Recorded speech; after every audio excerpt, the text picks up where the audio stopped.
आपल्याला जाणवत आहे की केवळ कुठलेही भक्तिभाग न करता फक्त एक अविरत आणि ते दीर्घकालीन एक सेवा किंवा एक करणं काम कुठली फार कठीण असतं.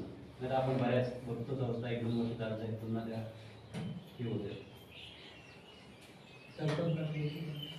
तर आणि एक मगाशी म्हणाले पालक आणि आलेच आमचे पण आता आपल्या लावणीचा सीझन आहे बऱ्याच चालत बरेच लोक येण्याची किंवा येऊन लावणी राहिले काय वाडीत लावणी कोणाची राहिले 8-9 माणसं आहेत संध्याकाळी 4 काय अडचणीमुळे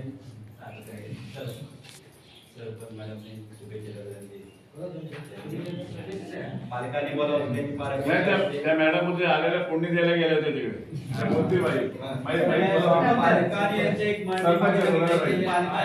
सांगावं त्यांची एक अपेक्षा असते नेहमी आम्हाला 3 वर्षाचा अनुभव आहे आणि महापौर पहिल्या मुलगी सुद्धा एक मनोगत आपण थोडक्यात करणार पण पहिले बाई पहिल्या पालक एक शुभेच्छा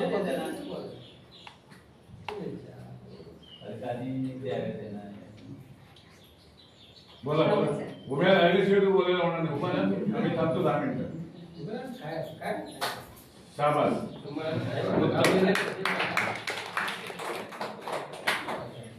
माझा सर्वांना नमस्कार.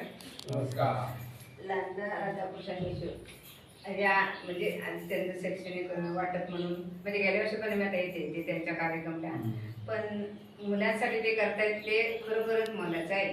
आणखीन ते म्हणजे आता त्यांनी सांगितलंय की मुलांना म्हणजे आम्ही वाटतोय ह्याच्यासाठी वाटतोय पण त्यापासून मुलांनी म्हणजे चांगलं शिक्षण चांगलं मुलांनी घ्यावं त्याने दिलेले त्याचा उपयोग चांगला करावा. आणखी मोबाईल पासून दूर म्हणजे खरोखरच मोबाईल पासून दूर राहावं. आम्हाला ते पटले.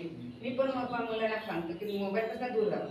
आता मुलांना जेवायला मोबाईल ह्याला मोबाईल त्याला मोबाईल सतत मुलांना आपल्या मुलं कुठली मोबाईल शिवाय जेवतच नाही. आधी मुलं मुलं मोबाईल लावल्याशिवाय मुलांचा घास एक उतरत नाही. मग त्यापासून मुलांनी थोडं दूर राहून आणि या कार्यक्रमासाठी शुभेच्छा.